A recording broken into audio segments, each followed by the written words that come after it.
Bonjour à tous les lecteurs du blog Mes Investissements ou de mes livres.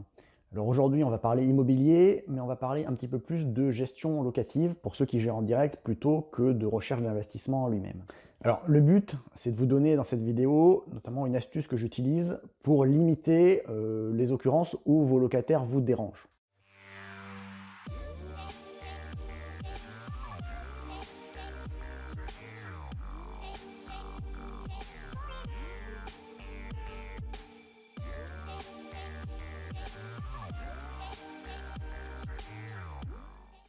Parce qu'en fait, quand on remet le bail, il y a bien une liste de réparation des charges locatives entre propriétaires et locataires qu'on remet au locataire à la signature du bail.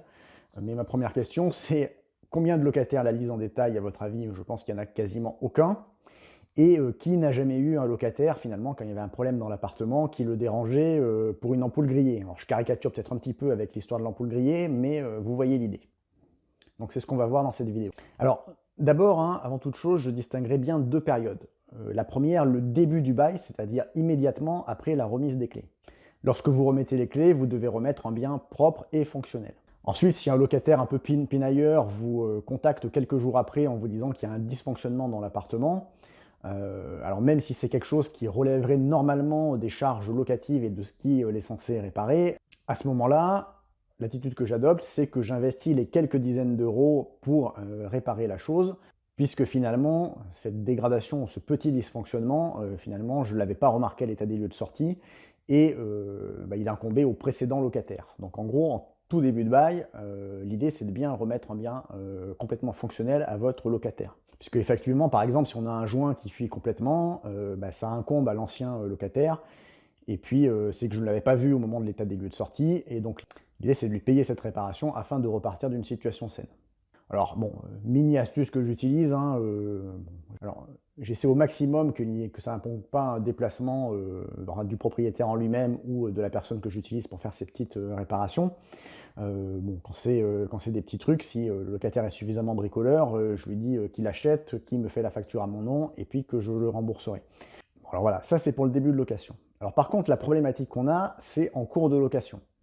C'est-à-dire que là où on n'a pas envie d'être dérangé, et là où on s'y attend moins en fait. Parce qu'effectivement, une semaine après la remise des clés, bon, on peut se douter que le locataire peut encore trouver des choses dans l'appartement et puis vous les signaler. Par contre, voilà, si vous êtes en vadrouille au mois de juillet et que votre locataire vous appelle pour une connerie, ça vous plaît forcément beaucoup moins. Donc finalement, il y a deux cas de figure. Il y a des locataires qui vont vous contacter pour une réparation qui incombe au bailleur. Bon, son chauffe-eau a pété par exemple, effectivement, ça vous incombe, là vous n'avez pas le choix, il faut envoyer quelqu'un. Mais par contre, on a aussi des locataires un peu pinailleurs ou pas très autonomes. Bref, peut-être ceux que vous cherchiez à éviter au départ quand vous avez choisi votre locataire. Je donne quelques astuces d'ailleurs dans mon livre L'investissement immobilier locatif intelligent pour limiter au maximum ces locataires dont vous ne voulez pas au moment de la visite et au moment du choix. Bon, néanmoins, vous vous retrouvez avec ce genre de locataire qui vous contacte potentiellement à tort pour des réparations qui incombent aux locataires qui relèvent des charges locatives. Alors, la première solution basique, c'est le renvoyer vers l'annexe du bail qu'il a signé, c'est-à-dire ce document habitable là qui précise entretien et charges locatives, qui liste, et puis lui montrer, voilà, ça relève des réparations locatives, c'est pas à moi de gérer, c'est à vous d'entretenir. Bon, il y a deux problèmes. Le premier, c'est comme il n'avait pas lu ce document, il va falloir le renvoyer à l'alinéa X, etc. Bon, lui expliquer. Et puis le deuxième et le principal pour moi, c'est qu'à ce stade, finalement, vous avez déjà été dérangé. Vous avez déjà eu un mail, un coup de fil, etc., selon le moyen de contact que vous lui donnez. À ce moment-là, vous avez déjà été dérangé par le locataire. Donc moi, j'ai une astuce pour essayer de prévenir au maximum ce genre de dérangement par des locataires sur des réparations qui ne vous incombent pas. Le petit entretien, en fait. Et mon astuce, c'est de donner, alors pas au moment de la signature du bail, mais bien au moment de l'état des lieux d'entrée, un document comme ça, pédagogique, avec des schémas, et qui reprend finalement, qui est l'équivalent de ce document habitable, arrêté officiel, entretien et réparation locative, mais sous forme de schéma, avec un schéma pour les pièces à vivre, un schéma pour la salle de bain sanitaire, un schéma pour la cuisine. Et donc là, on a vraiment un document illustré et qui n'est pas dans sa forme imbitable. Il y a un problème, le locataire voit tout de suite de quelle couleur c'est, si ça incombe au propriétaire ou au locataire. Alors, il y a deux avantages décisifs finalement en remettant ce document. Le premier, c'est que c'est beaucoup plus pédagogique. Moi, je le sacralise un peu, hein, c'est-à-dire que je lui remets dans une belle pochette plastique transparente en lui disant de bien le garder de côté, et puis quand il a un problème dans l'appartement, de vérifier si c'est une réparation locative ou qui incombe au propriétaire. Et le deuxième élément décisif, c'est que cet élément, il est siglé par le ministère de la Cohésion des Territoires.